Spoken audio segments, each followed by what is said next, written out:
Walk with me for a minute. We're at a vaccination clinic in Beaver Creek. A lot of people coming in now to get their second shots. They have a lot of questions, though, about what happens next. She's very shy and quiet. Carrying her 2-year-old daughter, people like Riverside mom Amy Andriozzi are wondering, is this it? How often we would have to do it. I mean, we do the flu shot every year. Where are we going to have to do this every year? Would you mind? Hello. No, as long as we can get back to a normal life, travel, not wear masks, I will do what I have to do that. That's not the way everyone feels. Centers for Disease Control and Prevention data released late last month and reviewed by the I-Team showed fewer people going to get their second vaccine dose. University of Washington researchers who work at one of the world's largest independent research centers say vaccine hesitancy is part of the reason. The side effects, just if it's going to make you sick, how long would you be out, how long will you going to have to stay home from work, and just the unknown. Digging for answers, I looked at the CDC's new healthcare personnel, first responder, and essential worker study, showing in people with jobs like firefighters, current vaccine continues to be more than 90% effective. The efficacy for Moderna, at least, has been shown to be out to 9 months now. One of the Miami Valley's top infectious disease specialists, Dr. Stephen Burdett, who's a Wright State University medical school graduate and a professor there now, has been treating Premier Health COVID patients since the health emergency started. And so that data just came out this week with excellent efficacy now for 9 months.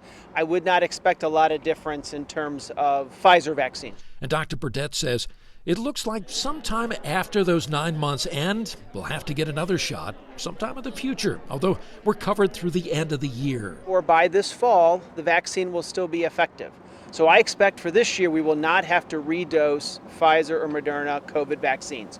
Now, next year, 3 years, 5 years, probably will get another dose at some point. Hi, good morning. Still, people wonder, will we come back to a large clinic like this? Or maybe, can I just take a pill at home? The pill idea, Centerville University Pharmacy School professor Zach Jenkins tells the I-Team likely cannot happen.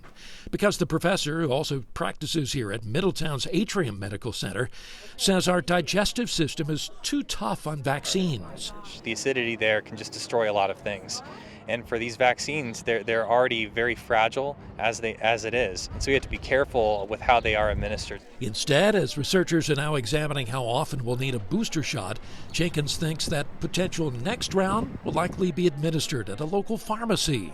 It's probably not going to be an annual thing. The data seems to be implying that immunity will last longer than a year. We'll see where that goes. My guess would be it might be every so often you need a periodic update. In fact, the CEOs of both vaccine makers, Moderna and Pfizer, recently said a third round of vaccinations will likely be coming in the future, adjusted for any variants.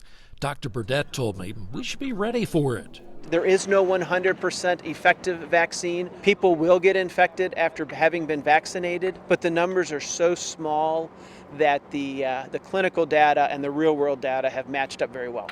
When it happens, much of the future answer the two medical experts the I-Team talked with feel will depend on if those who are currently hesitant, at least until I know that the product is really, really safe to use, feel like Amy Andriozzi. I will do what I have to do to keep my kids safe. Or continue to think not getting the vaccine is the safest choice for them. For the I-Team, Jim Oddie, News Center 7.